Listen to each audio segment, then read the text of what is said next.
en cada parte de la estructura del sílabus hay partes que resultan de mucha aplicación. Entonces, por eso que ustedes van a ver en cada capítulo siempre resulta bueno revisar la aplicación clínica, porque lo que interesa es con ustedes hacer una bioquímica aplicada, ¿de acuerdo? Y para hacer bioquímica aplicada es siempre interesante e importante que vengan leyendo, ¿no? Por ejemplo, hoy día vamos a hablar de glicólisis. Entonces la glicólisis o glucólisis o vía de Enden-Mayer-Hof-Parnas es una vía universal, ¿cierto? Desde que existe la vida existe la glucólisis. Y una de las cosas que ustedes van a ver hoy día es, digamos, que la glucólisis se lleva a cabo en el citosol, no en la mitocondria. Entonces, solamente recordar ese hecho ya resulta importante. ¿Por qué? ¿Qué células, les pregunto, qué células no tienen mitocondria, por ejemplo? ¿Cuál? Los glóbulos rojos. Si los glóbulos rojos no tienen mitocondria y tienen puro citosol, ¿habrá más vía glicolítica o no? Hay más glicólisis. Entonces, ese detalle es importante. ¿Y cuál es una de las células que tiene poco citosol y está repleta de mitocondrias? Una neurona. ¿Cuál? Neurona. La muscular es ¿cuál tipo muscular? La muscular sí, pero hay la muscular cardíaca es la que tiene más cantidad de mitocondria. Miren, si la muscular cardíaca tiene más cantidad de mitocondrias, quiere decir que tiene poco citosol, ¿no es cierto? Y si tiene poco citosol, tiene poca actividad glicolítica. Y si yo les digo que la glicólisis es la única vía metabólica que es capaz de producir energía, aún no haya oxígeno, ustedes comprenderán por qué entonces la célula miocárdica es tan lábil a la deficiencia de oxígeno, ¿no? Porque si yo le quito oxígeno al eritrocito, el eritrocito puede capear el asunto porque puede hacer glicólisis anaeróbica. En cambio, el miocardio es poco probable que tenga esa eficacia para sostener su metabolismo. Entonces, miren cómo esos escenarios nos ayudan a comprender aún más detalles que van más allá de lo anatómico, porque uno sabe que el infarto al miocardio es por una obstrucción de la coronaria, etcétera, isquemia, eso. Esa es la parte macro. Pero la parte micro es comprender por qué esa labilidad que tiene la célula miocárdica. No es solamente porque va a ser el vaso sanguíneo, porque es vaso término terminal, etcétera, ¿no? Sino que además esa célula no tiene, digamos, la eficiencia de seguir oxidando en condiciones que falte el oxígeno, a comparación de otras.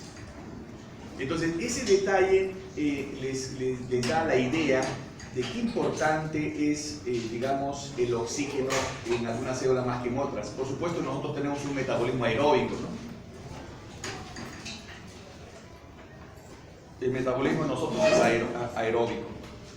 Podemos funcionar anaeróbicamente solamente con glicólisis. Y el gran problema es cuando entramos en estado de enfermedad, ¿no? Por definición química, un enfermo es un estado catabólico. Entonces ahí viene el otro detalle del curso, comprender qué cosa es anabolismo, qué cosa es catabolismo, en qué momento se hace anabolismo, en qué momento se hace catabolismo, en qué etapa de la vida es más fácil hacer anabolismo, ¿no?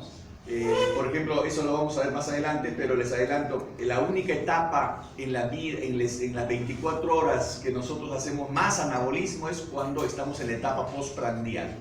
Ese es anabolismo a 100%. Porque la glucosa llega a todas las células con facilidad. Conforme yo me alejo de mi tiempo de comida, ya disminuye el porcentaje de acceso de glucosa a mis células. Entonces, por eso es que como el anabolismo fomenta crecimiento de tejidos, es que el niño bebito come cada 3 horas. ¿Por qué come cada 3 horas? Porque su cuerpo necesita crecer rápidamente. Y por eso que en el primer año de vida crece 25 centímetros, porque esa ingesta y estado postprandial hace que el crecimiento sea fácil. Y por eso que el anciano, que ya no tiene por dónde crecer, por supuesto, ¿no?, necesita menos tiempos de comida, por eso que el anciano aumenta sus tiempos de comida. Entonces, esas cositas es la que vamos a ir buscando la aplicación conforme vayamos introduciéndonos en el curso. La cámara no me responde. Fíjate bien porque sí, se agarraba la otra, ¿no es cierto? Ya, a ver, fíjate bien si está conectando ahí. ¿Qué tiene espacio? No sé, no es el otro. Ahí está. Algo pasa ahí.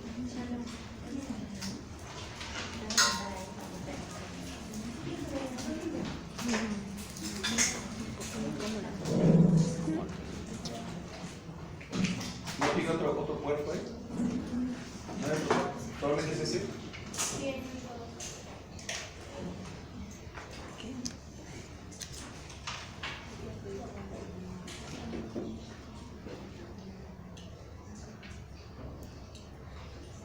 ¿Nada? A ver, cambia de acá por si acaso.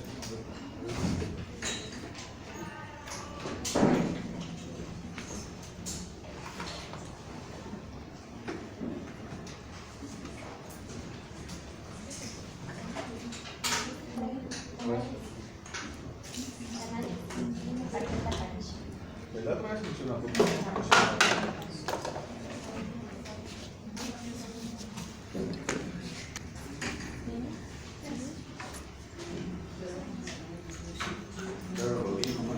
No se puede arreglar, ¿no? Está muy cerca. Doctor, ¿y si lo jala más acá el estante? ¿Qué O sea, que puede retroceder el proyector.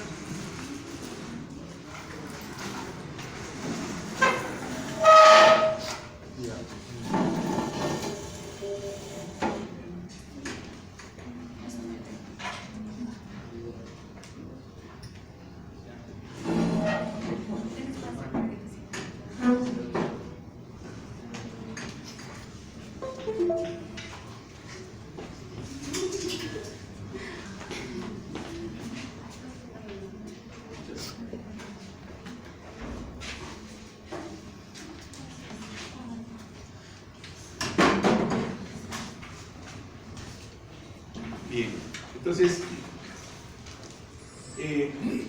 ustedes les han hablado hasta ahora de la parte básica que es la bioenergética y la biocatálisis. ¿Para qué? Para comprender más claramente la parte metabólica. Entonces, hoy día vamos a comenzar la parte ya del metabolismo de los 3 principales macronutrientes: los carbohidratos, los lípidos y las proteínas. Es decir, tenemos que entender cómo es que digerimos las proteínas, los carbohidratos, cómo es que absorbemos los carbohidratos, cómo se distribuyen los carbohidratos en el organismo, cómo se almacenan, ¿no? Cómo en realidad toda la utilidad que tienen los carbohidratos en el metabolismo en el ser humano. Entonces, eso lo vamos a tratar de comprender, aunque a veces parece engorroso, ¿no? Todo esto es lo que vendría a ser todo el metabolismo que queremos, digamos, ponerle en práctica. Como ustedes comprenderán, a las justas podemos entender que de repente este es un ciclo de Krebs y este es otro, ¿no?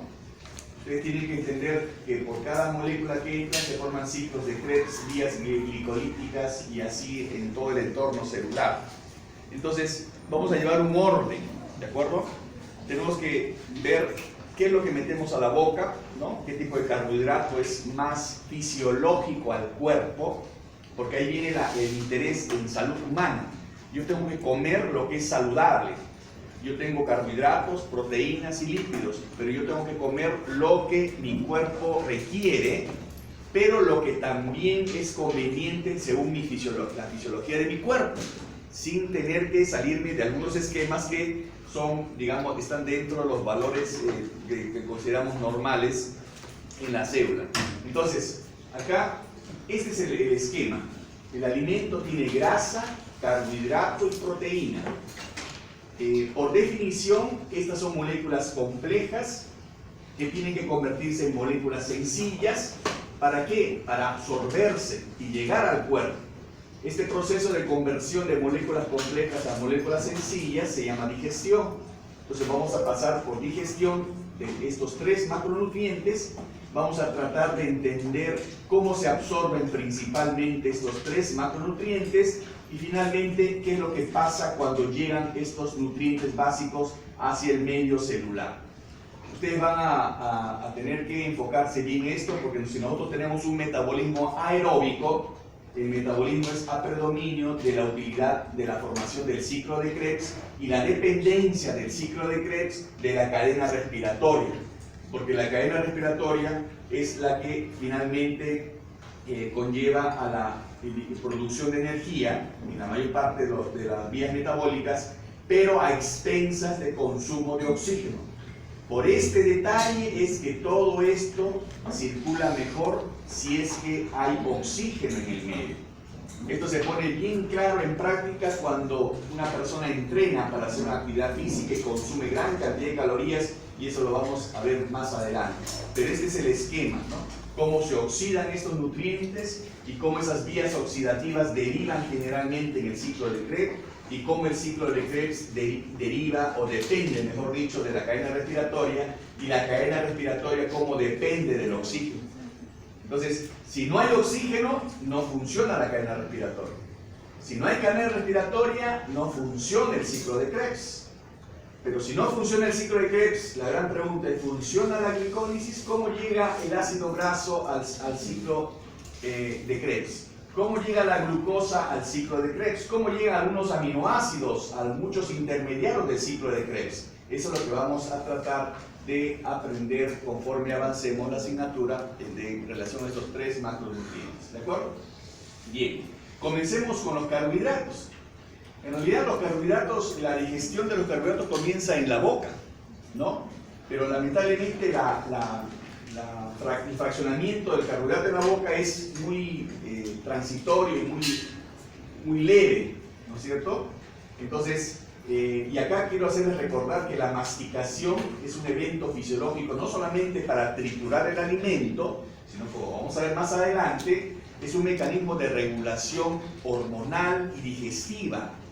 Por eso es que generalmente se recomienda que uno debe masticar los alimentos no muy rápido, ¿no? Porque vamos a aprender, cuando uno mastica muy rápido los alimentos, hay hormonas de la saciedad que no se elevan. Entonces, esos gorditos que comen rápido, en 5 minutos, a la hora tienen hambre, a la hora tienen hambre, a la hora tienen hambre.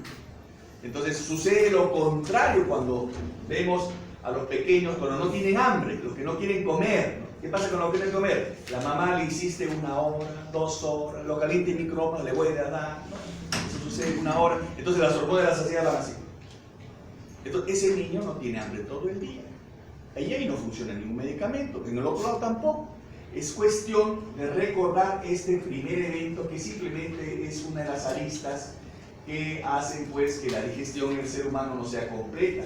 Acá, en relación a los carbohidratos, miren, es tan corto el tiempo que no es muy importante, pero tenemos que señalarlo, y ahí comienza el rol de la tiamina o alfa-amilasa, que comienza la degradación del almidón o del glucógeno de acuerdo al origen del carbohidrato, ¿no? Pero también recordar que hay carbohidratos complejos, ¿no? Ya vamos a ver en el siguiente esquema que la complejidad se da de acuerdo a los enlaces ramificados, que son enlaces 1,6 y los enlaces lineales 1,4. En este caso, la alfa-amilasa actúa degradando los enlaces 1,4 nada más del complejo polisacárido, ¿okay? No degrada los enlaces 1,6. Y esta digestión se detiene en el estómago por el pH ácido, porque todo este entorno requiere un pH alcalino, que es el que se da en la boca. Entonces, para aclarar un poquito más, si este es un carbohidrato complejo, este carbohidrato complejo tiene 2 tipos de enlace. Enlaces 1,4, que establecen las cadenas lineales. 1,4, carbono 1 con el carbono 4 del la siguiente glucosa. Y cada cierto número de glucosas hay un enlace ramificado que es 1,6. O sea, sea, con el carbono 6, no con el carbono 4. Entonces, esta ramificación, que es una dextrina límite, que es este grupo de glucosas que engloba una cadena ramificada, es importantísimo recordar, porque si yo quiero absorber o ingerir un alimento carbohidrato saludable, tengo que absorber un carbohidrato de baja digestión, que es justamente el que tiene más alto contenido de cadenas ramificadas. O sea, la fisiología del cuerpo hace que yo digiera mejor carbohidratos complejos que se digieren lentamente. Esos son los que tienen más enlaces ramificados. El que tiene solamente enlaces lineales es más fácil de digerir y se absorbe rápido y la glucosa se eleva rápido. Por ejemplo, si yo, claro, también otros componentes de la alimentación, ¿no? Por ejemplo, yo puedo tener un jugo de naranja hecho por 2 naranjas y puedo tener las 2 naranjas acá. Yo me tomo el jugo de naranja y la glucosa seguramente se va así y luego baja, porque no soy diabético, sale así, sale baja. En cambio, si yo me como la fruta, la naranja, mi glucosa de repente hace esto nomás y después baja. ¿Cuál es lo fisiológico? Porque lo fisiológico está bien estudiado. Lo fisiológico es que yo no haga esto con la glucosa, sino que yo haga esto con la glucosa. Porque los picos de hiperglicemia que son bruscos, se ha demostrado que también dañan el endotelio. Y eso también es dañino, aún no sea yo diabético. Entonces, lo fisiológico es que yo absorba un carbohidrato que me permita, pues, buscar ese equilibrio a lo más óptimo. Por supuesto, en el caso de la naranja surgen otros aditivos, ¿no? Que son la fibra que tiene la naranja, un poquito de otros componentes que hacen la absorción más lenta que consumirlo en jugo. Entonces, ojo, esto de los enlaces ramificados cobra importancia acá porque eso tiene que ver con la salud humana. Entonces, cuando comienza la digestión de ese carbohidrato, entonces la amilasa destruye los enlaces 1,4. Si destruye este nivel, miren, se forma glucosa. Si destruye y tiene 2 moléculas de glucosa, se forma maltosa. Si destruye a este nivel, se forman 3 moléculas de glucosa, que es la maltotriosa. Entonces se va degradando el polisacárido. Y conforme se va degradando y se va acercando a esta dextrina limitante, que es la que contiene el enlace 1,6, la velocidad de la reacción se enlentece. Al comienzo es rápida y después se va disminuyendo la velocidad. Por eso es que también sobran como producto final estas dextrinas límites como producto de la degradación del carbohidrato. Entonces ustedes tienen acá glucosa, maltosa, maltotriosa y alfa-dextrina limitante. Y este es el panorama. Por supuesto que todo va a depender de qué carbohidrato estoy ingiriendo. Acá estamos hablando del almidón. El almidón es digerido por la amilasa. Inicialmente en la boca, se detiene en el estómago y se reinicia la digestión en la luz intestinal, porque ahí llega, a través del conducto de Wilson, el jugo pancreático rico en amilasa, que es el que termina la degradación del almidón. ¿En qué? En lo que habíamos dicho, maltosa, maltotriosa y dextrina limitante o límite. Y si el carbohidrato es lactosa, como sucede en los primeros meses de vida, ahí sí de frente la lactosa es degradada por una alfa-lactasa que está en el borde del cepillo. Y les hago hincapié, alfa-lactasa, porque esta lactosa idealmente debería ser alfa-lactosa. Esta alfa-lactosa se encuentra solamente en la leche materna, en las otras leches es beta-lactosa. Por eso que hay pequeños problemas en algunos más que en otras, que la alfa-lactosa no digiere muy bien a la beta-lactosa. Entonces, cuando es alfa-alfa no hay problema. Entonces, eso se encuentra en el borde del cepillo y la lactosa origina galactosa más glucosa. Ahora, acá también hay que recordar que estos son términos intermediarios, todavía falta degradar. Y en el borde del cepillo también tiene una glucosidasa que termina de degradar las 2 moléculas de glucosa en glucosa aislada, las 3 moléculas de glucosa de la maltotriosa en glucosa y la dextrina límite en glucosa. Entonces, porque degrada, esta sí degrada del enlace 1,6. Y si por el contrario yo tengo en la alimentación sacarosa, que como ustedes saben que es el azúcar de las frutas, la sacarosa también tiene en el borde del cepillo la sacarasa, ¿no? esa sacarasa o sucrasa degrada la sacarosa en fructosa y glucosa. Al final, ¿qué tengo? Moléculas complejas que se convierten en moléculas más sencillas. ¿Para qué? Con el único objetivo de absorberlas, de permitir la absorción. ¿De acuerdo? Entonces, de esa manera es que llegamos acá a este nivel donde vemos cómo se convierte o de dónde se origina la galactosa, la glucosa y la fructosa. Eso quiere decir que las células van a recibir esta triada. Generalmente en el hígado la galactosa y la fructosa se pueden convertir fácilmente en glucosa, de tal manera que el principal digamos, sustrato energético vendría a ser la glucosa. Ya vamos a ver en qué deriva la galactosa, la importancia de la fructosa, que hoy en día crea mucha importancia. Ya vamos a ver cuál es la diferencia entre glucosa y fructosa desde el punto de vista de salud, y qué importante es saber que no nos debemos exceder en fructosa. No estoy refiriendo solamente a la de la fruta, sino a otro tipo de fructosa que lo voy a comentar, y que condiciona problemas de salud. Bien, continuemos. ¿Cómo se absorben los monosacáridos? Acá hay dos tipos de sistema de transporte: el transporte activo y la difusión facilitada. La glucosa y la galactosa también pueden hacer un poquito de difusión facilitada, pero el mecanismo más importante es el transporte activo. Comencemos por este. Este mecanismo activo implica un cotransporte, o sea, un carrier que tiene dos sitios de unión, uno para glucosa y otro para sodio, uno para galactosa u otro para sodio, y como vamos a ver más adelante, aminoácido y sodio también. Es decir, tiene que estar un monosacárido y el sodio. Si no está uno de los dos, este mecanismo no funciona adecuadamente. Entonces, en cantidades equimolares, esto activa el cotransporte y vira. Y al virar, mete el sodio y mete lo más importante, que es la glucosa. La glucosa inmediatamente es extraída por un transportador tipo 2 de glucosa hacia la sangre. Inmediatamente ya cumplió su rol, ya se absorbió. Lo mismo sucede con la galactosa. El sodio tiene que salir, porque ustedes comprenderán que otro concepto importante es mantener el equilibrio osmótico a un lado y a otro lado de la membrana celular. ¿Y por qué? Y eso implica recordar los tres solutos osmóticamente activos. ¿Cuáles son? Sodio, glucosa y urea. No se olviden, los tres solutos osmóticamente activos. Si yo tengo desplazamiento de sodio, ustedes tienen que estar seguros que desplaza agua, jala agua. El hecho que está metiéndose el sodio acá, está jalando agua. Y si el sodio se queda acá, va a jalar agua, y esto va a hacer que estas células se hinchen y al final se destruyan.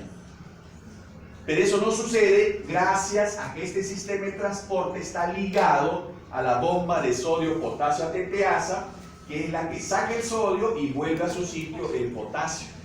Porque ustedes saben que el potasio es el catión intracelular y el sodio es el catión extracelular. Ya van a ver la importancia del potasio, cómo fija hemoglobina, cómo fija proteínas, cómo fija otras sustancias. Por eso se le llama el catión fijador de sustancias.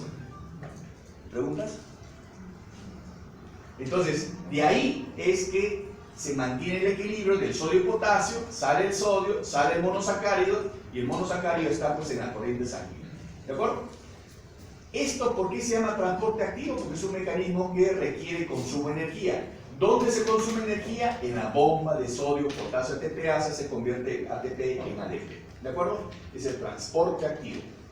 Gracias a Dios es que este transporte activo se mantiene indemne, no se daña por más que estén en la peor diarrea que se imaginen. ¿De acuerdo? En la peor diarrea se mantiene digamos, este sistema de transporte. ¿Y por qué les resalto eso? Porque gracias a esto es que se han salvado miles de vidas en Bangladesh hace muchos años, en donde a partir de esos trabajos de investigación se inventó las sales de rehidratación oral. Esas sales de rehidratación oral contienen cantidades equimolares ¿de qué? De sodio y glucosa. Y al tener esas cantidades equimolares, aprovechan esta vía que se mantiene indemne para absorber sodio que retiene agua, sale el sodio, jala el agua, hidrata al paciente, y como ese paciente probablemente que está con diarrea y deshidratado no come, le dan glucosa que le da energía. En eso se basa las sales de rehidratación oral. Por eso es que funciona.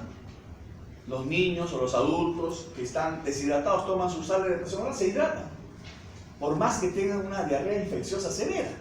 Entonces, de ahí la importancia de recordar este transporte activo. Ahora, también existe difusión facilitada. La difusión facilitada es con la fructosa. Acá hay un pequeño problema.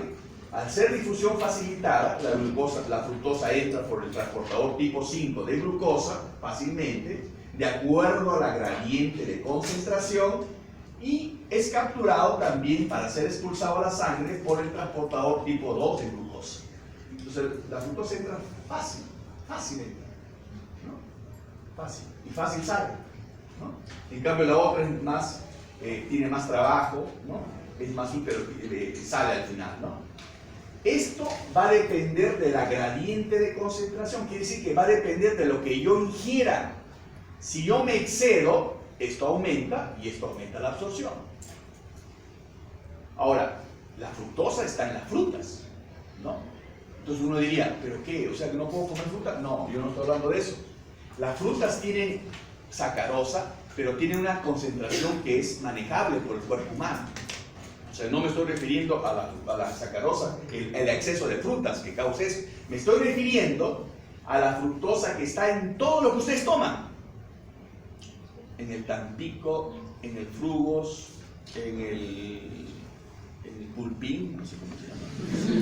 No sé cómo se llama eso. En todos esos refrescos que dice y todavía dice así, carbohidratos, y no dice fructosa.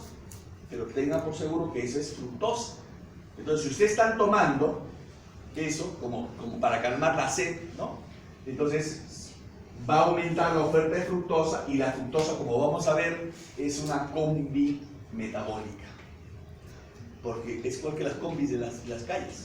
Se sube la vereda, no respeta el semáforo, se choca con el carro, ustedes van a ver qué diferencia hay con la respetuosa glucosa.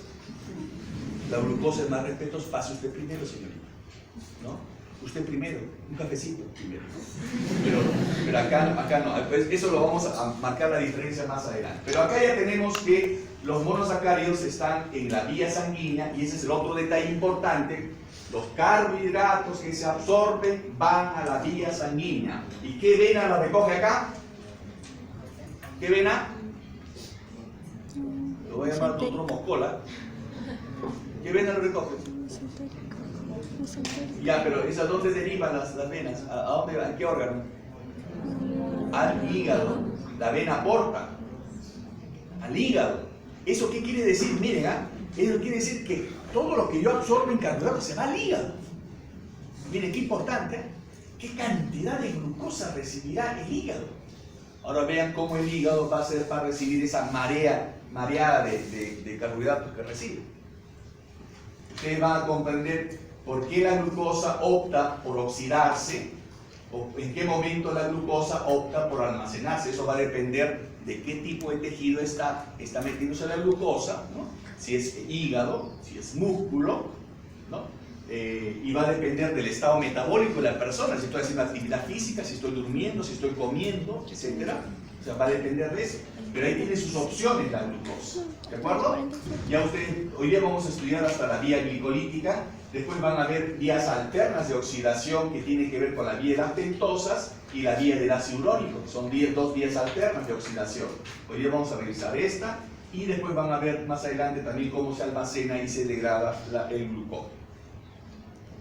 Y estos son los bellos procesos metabólicos que tenemos que recordar. Lo vamos a hacer con los carbohidratos, ¿no? Esto no ha cambiado, ¿no? Hay que darle aplicación. No les pedimos que memoricen las enzimas, pero hay enzimas que tienen que quedar en la mente de uno, porque eso tiene mucha aplicación. Lo mismo con lípidos, lo mismo con aminoácidos, ¿no? Tómenlo esto con mucho cariño. Ahora, recuerden lo que dije la primera vez, revisen. Yo creo que el libro de Harper en este caso es el libro que más se adapta a esta clase y a la parte de macronutrientes. En proteínas quizás Henninger o les haga alguna recomendación del profesor Saldívar, pero yo creo que Harper sigue siendo un buen libro.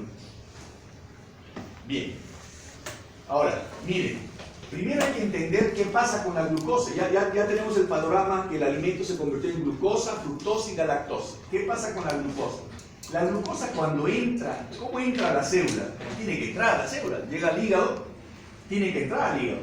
Pero ¿qué pasa? La glucosa es como un pescadito. ¿Qué pasa cuando ustedes quieren agarrar el pescadito que está en el agua? Se les escapa de la mano, ¿no es cierto? Igualito sucede acá. Igual, si la célula quiere capturar, se le escapa. Entonces todas las células que capturan glucosa tiene un mecanismo de encarcelamiento. ¿Cuál es el mecanismo de encarcelamiento? Convertirla en 6-fosfato. Es la única manera de detener la glucosa. Cuando ya la glucosa pasa de glucosa a 6-fosfato, ya fue. La glucosa ya fue. La glucosa tiene que ir a una vía metabólica dentro de la célula. De tal manera que este encarcelamiento es la que obliga a la glucosa a quedarse en la célula. Eso quiere decir que la célula que tiene la capacidad de hidrolizarla y desligarla del fósforo, sale la glucosa. Por eso existe una glucosa 6-fosfatasa que la libera. Y por eso hay enzimas que convierten la glucosa en glucosa 6-fosfato.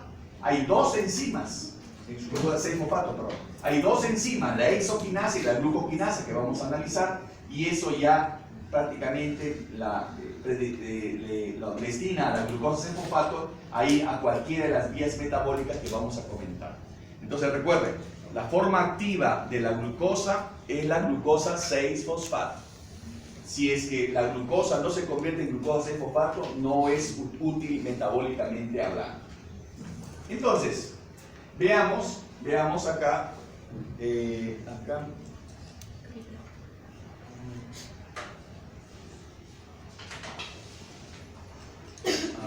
Ya. Entonces, veamos qué pasa dentro de la célula. Esta es la principal vía de oxidación de la glucosa. La glucólisis, vía glicolítica, vía de Embden-Meyerhof o vía de Embden-Meyerhof-Parnas, ¿no? Es la vía glicolítica, es la vía básica, es vía universal de todo célula, de todo tejido vivo. Esto deriva de la palabra de griego glik, que es dulce, y la palabra lisis, que es disolución. O sea, en otras palabras sería disolución de lo dulce, ¿no? O sea, disolución del carbohidrato. Recuerden, se realiza en el citosol.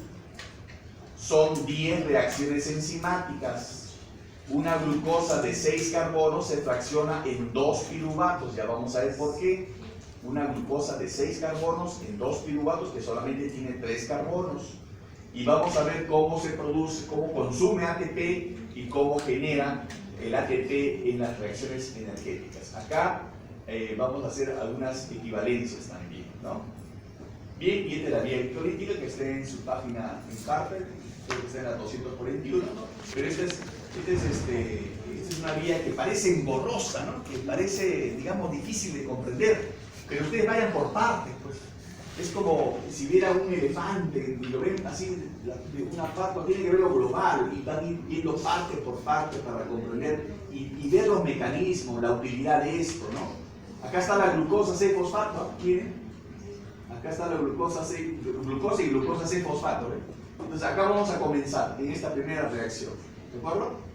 Entonces, para fosforilarse son dos enzimas, les dije, dos enzimas. La hexoquinasa y la glucoquinasa, ¿de acuerdo? Dos enzimas. ¿Por qué existen dos enzimas? Porque esta glucoquinasa tiene un KM, ¿no?, más grande. ¿Eso qué significa? Y este tiene un KM más bajo. ¿Qué significa KM más grande? Es que necesita más alta concentración de sustrato para llegar a su velocidad máxima. Es decir, la enzima para activarse necesita que la glucosa esté acá. Ahí recién se activa. La otra necesita una pequeña concentración y se activa. Esa es la diferencia. El KN marca la afinidad enzima-sustrato. Entonces, la glucoquinasa, ¿por qué tiene este KN tan elevado? Está en el hígado, está en las células pancreáticas, ¿sabes? Responde a cambios en concentración de glucosa. y la síntesis inducida por la insulina. ¿Por qué la glucoquinasa es necesaria que esté en el páncreas, en el hígado fundamentalmente? Porque justamente toda la carga de glicemia va al hígado. Entonces, imagínense si el hígado tuviera exoquinasa. Apenas capta la glucosa, la captaría y se quedaría con ella. ¿De acuerdo? En cambio, al tener glucoquinasa, capta cuando la oleada está ahí todavía no se eleva la glucoquinasa y la glucosa va pasando a la sangre, de frente el hígado a la sangre. Entonces, cuando de repente ya se activa la glucoquinasa, ya retiene glucosa y después lo suelta con otro mecanismo. Pero acá lo importante es que la glucoquinasa permite que el hígado almacene glucosa, ¿no? Pero en cantidades que le permitan a ese hígado seguir funcionando, porque si yo tuviera exoquinasa, mi hígado estaría en el suelo, ¿ok? Por el acúmulo de exceso de glucosa. Entonces, esto es muy importante comprender, así como también ver la influencia de la insulina, que ya vamos a comentar algo más de ella. La insulina estimula el GLUT4 y esto permite la entrada de glucosa y por supuesto la oxidación. Este es en el caso del músculo, pero en el caso del hígado no estimula el transportador de glucosa, sino lo que estimula es la misma enzima, la glucoquinasa. La glucoquinasa estimula la secreción, pero la insulina estimula la secreción de glucoquinasa, la actividad de la glucoquinasa. Entonces son dos enzimas importantes y ya saben por qué la importancia de la glucoquinasa en relación a la exoquinasa. La exoquinasa está en todas las células, ¿no? Porque todas las células van a recibir lo que el hígado le permite, o sea, sale el glucosa del hígado y va hacia el músculo, al adiposo, a todo el resto del tejido donde existe la exoquinasa. Bien, esta es la primera reacción, en este caso está la exoquinasa, presencia de magnesio, se consume el primer ATP, ¿para qué? Para fosforilar la glucosa. ¿Cuál es el objetivo de esto? Una glucosa fosforilada. Mientras esté fosforilada la glucosa, puede circular en el metabolismo. Entonces, quiere decir, yo tengo un carbohidrato de 6 carbonos con un fósforo. ¿Cuál es el siguiente paso? ¿Por qué hay una isomerización? Porque la isomerización prepara a este carbohidrato de 6 carbonos en una estructura que le permita recibir un segundo fósforo. O sea, no se contenta con un solo fósforo, sino gracias a esta fosfoexosa isomerasa, en presencia de magnesio, hace que se convierta en fructosa 6-fosfato para prepararse a recibir al segundo fósforo. ¿Y por qué es la intención de recibir 2 fósforos? Porque esa molécula de 6 carbonos se quiere dividir en 2 de 3. Y para que las 2 de 3 vivan, cada uno tiene que tener su fósforo. Si no hace esto la célula, una muere en el camino, o sale de la célula, y que se quedaría con una nada más. Por eso es que el siguiente es una etapa importante, donde la fructosa 6-fosfato, gracias a la fosfofructoquinasa, es que recibe al segundo fósforo.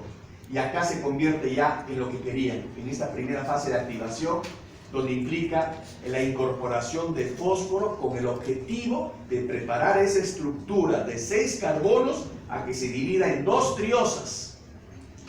¿De acuerdo? Entonces, se forma la fructosa 1,6-difosfato o bifosfato. Gracias aquí a la famosa, también no menos famosa, acá pura vedette hay acá, fosfofructoquinasa, porque la primera vedette era la exoquinasa. Ya vamos a ver que otro concepto importante es que esta vía metabólica tiene vías alostéricas, enzimas alostéricas. Y ustedes saben muy bien por enzimología que hablar de una enzima alostérica es una enzima que regula la vía metabólica en más o en menos, de acuerdo a los moduladores, ¿no es cierto? Es decir, un modulador actúa en un centro que no es el centro activo de la enzima, ¿no? Y permite regular la actividad enzimática, eso lo vamos a ver acá. Y este es un ejemplo esta es la más importante de las 3. Esta es la más importante, la fosfofructoquinasa. En presencia de magnesio, consume ATP y se forma la fructosa 1,6-difosfato. ¿De acuerdo? Bien, acá está. Esta fructosa 6-fosfato forma fructosa 6-difosfato, como dijimos. Pero la fosfofructoquinasa, miren, ¿quién estimula a la fosfofructoquinasa?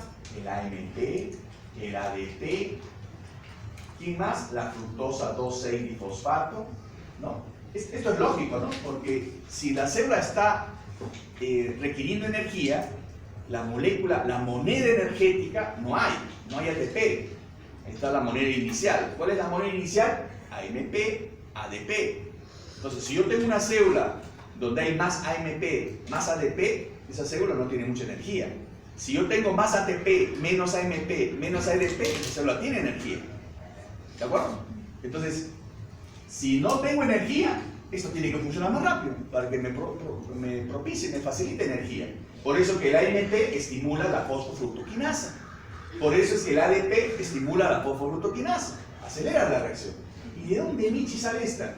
Fructosa 2,6-difosfato, que se parece a esta. Sale de la misma fructosa 6-fosfato por otra fosfofructoquinasa. ¿Qué hace esto? ¿Y por qué esta fructosa 6-fosfato no pasa de frente acá? Porque al convertirse en fructosa 2 en el carbono 2, acelera más la reacción de la otra enzima y hace que la reacción metabólica aumente más. Entonces, esto es algo paradójico, pero esta reacción es importante, que produce fructosa 2,6-difosfato y acelera la fosfofructoquinasa, y toda la glucosa que viene se va de frente a formar fructosa 1,6-difosfato con mayor velocidad. Ahora, por el contrario, ¿cuáles son los moduladores que inhiben esta reacción?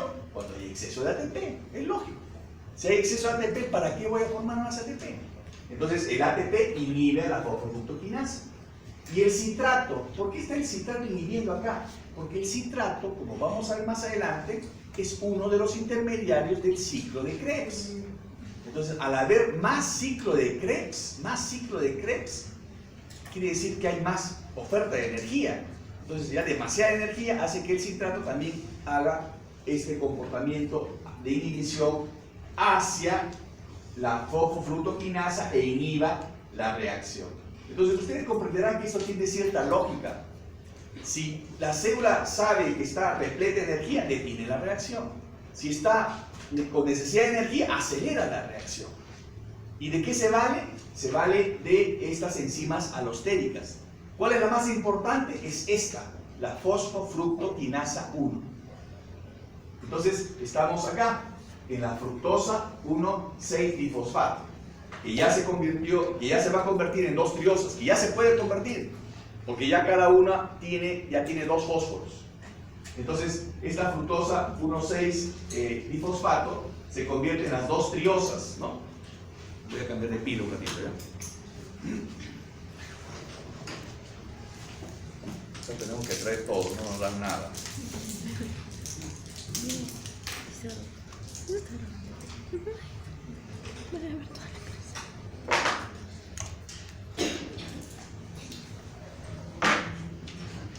¿Alguna pregunta?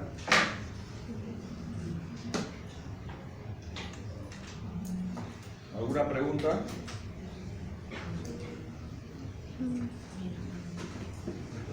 ¿Sí?